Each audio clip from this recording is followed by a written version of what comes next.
Alrighty, folks, it is Diecastbuffet here again. Today we have, yes, the Chase Elliott 2022 Hooters paint scheme. And no, it is not the completely botched Wave 3 edition of this car. This is the good version. This is the one I recommend you getting. Don't get the Wave 3 car. It absolutely sucks. So without further ado, let's go ahead and get the proper version of this diecast out of the box. Alrighty, folks, right out of the good old package here, we have the Chase Elliott Hooters paint scheme. And this is a really cool looking car, man. Right off the bat, I'm already digging the little chrome accent wheels.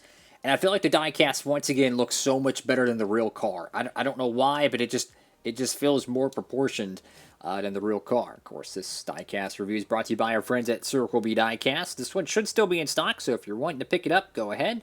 You can use the promo code down below if you want. Feel free to use that and help you save on shipping, guys, for any orders $30 or more. So let's go ahead and dive into this review here. This whole, like, diecast pattern, the paint scheme, it's a little combination of a modern retro twist. You definitely have some kind of, like, 80s, maybe a little bit of 90s stock car stripe gradient vibes to it. You have the old school Hooters logo, which looks, I mean, it's pretty much looked the same for the past few decades. Like, it really does give me a little bit of Brett Bodine vibes from 2003. But yeah, really clean snow white hood paint job. Go to the front of the car, get the number 9, get Hendrick Motorsports once again, the orange. It's not a day glow orange, but it's a very bright buffalo orange. You do have a 2 or 3 blue stripe pattern, which looks really cool. I like to see that. Kind of gives it an icy vibe to it. Like, it kind of reminds me like an ice cold look to it, which I think is a very nice detail. So you go to the left side of the diecast here. If I would have done anything different with this paint scheme, I would have moved the owl. I gotta be honest with you guys. I would have much preferred to see the owl on the quarter panel and the Hooters decal start here and go all the way down here like the A-Shock car. My thing is, I don't like seeing random round logos like the number 9 next to a round logo. It would be like on Joey Logano's Shell Pennzoil car, for instance. It'd be like having the Shell logo and the Pennzoil logo next to each other and no words. It looks kind of tacky to me.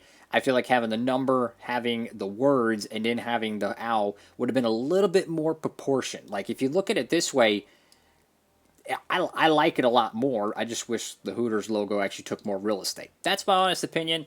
Not really a big fan of the owl in the middle. Maybe I'm the only one thinking that, but that's totally cool. That's what's great about these diecast reviews is we all have our own opinions, you know? So you got Chase Elliott right there. I like the white font. Looks really good with the orange background. Kelly Blue Book, Valvoline, get Exalta, Cincinnati Industries, Freightliner, I think it's Hooters there. No, that's Mac Tools and Simeon's. Okay. A-Shock, Lumar, Universe, Nap Auto Parts, American Ethanol, number 9, Goodyear. I don't like that off-color Goodyear. I mean, you have 3 shades of blue, and they choose Napa Blue for that. I'm not a fan of that. Cup Series. Let's go to the back of the car. This looks so cool, man. I love these like retro stripes in the back. I mean, it looks good.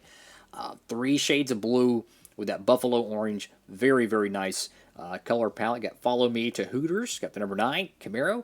Got Valvoline once again. A little bit of a bubble there. Go to the right side of the diecast.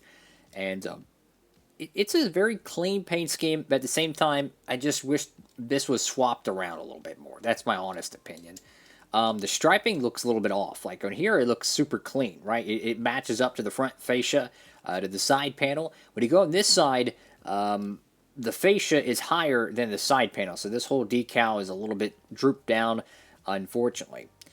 You do have the Race Wind sticker, which I want to say is from Dover.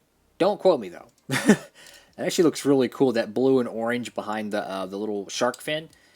Go to the roof of the diecast, and you have the enlarged number 9. It's an inverted color pattern. Nothing on the roof flaps. Go to the Hooters. No, not Hooters. Got Napa Auto Parts, actually, on the deck lid. And I got to give Napa Auto Parts huge credit for this.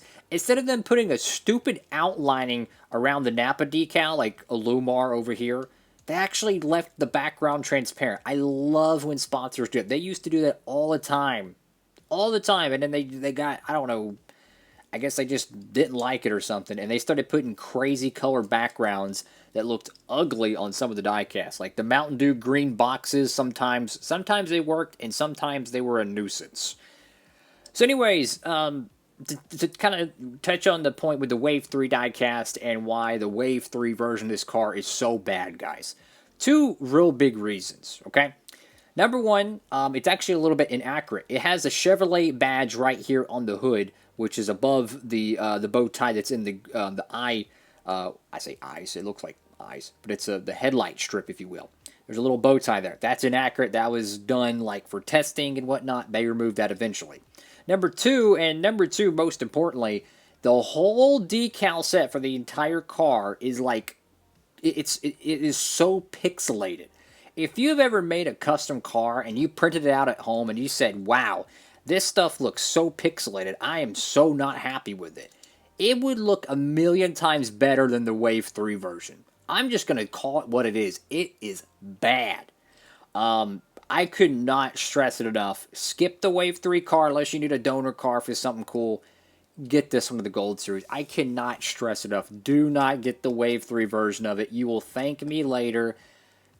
I just can't stress it enough. Just save, buy some of the other cars in the Authentics line that you're wanting, and then take the time, save up some money, and then get this on the Gold Series, because the quality, I'm talking like the Cup Series logo. See how like blurry your screen is right now? That's how blurry the Cup Series logo looks on the Wave 3 car. Now look at it now. Clear. That is the difference. And that is for the entire car. Everything is pixelated. It looks like it was printed on computer paper and the printer ink heads weren't even cleaned. And I think the reason why, it's a whole different process. They use stamped decals instead of wrapping decals. Like this is like, I wouldn't say a water slide style decal, but it's certainly a very nice decal wrap. The Wave 3 joint is like stamped on. It's I just can't even stress it. Please don't get it. Get this version of it. You'll thank me later, guys. I mean, some people might love it. That's cool. You do you. But man, when it comes to quality, when you buy the diecast, you want to have a great quality piece. Not that the quality control is always perfect. We all know that. But it's a million times better than the Wave 3 one. So that's kind of my piece on that. And, well, what do y'all think about this car, guys? I would love to read your comments down below. I'm hoping they do a Hooters paint scheme for Brett Bodine's car one day, like the number 9, maybe in the Brett Bodine kind of font. I don't think it would work too well because it's a single-digit number compared to a double-digit number, but I really think they can make that 2003 paint scheme work. But that's all for now, guys. Thank you all so much for watching. Make sure to like, comment, and subscribe. And I tell you what, man, this Hooters paint scheme is really, really cool. Make sure to pick up your copy today, guys, especially if you're a Chase Elliott fan like myself. So that's all for now. Diecast Buffet, signing off.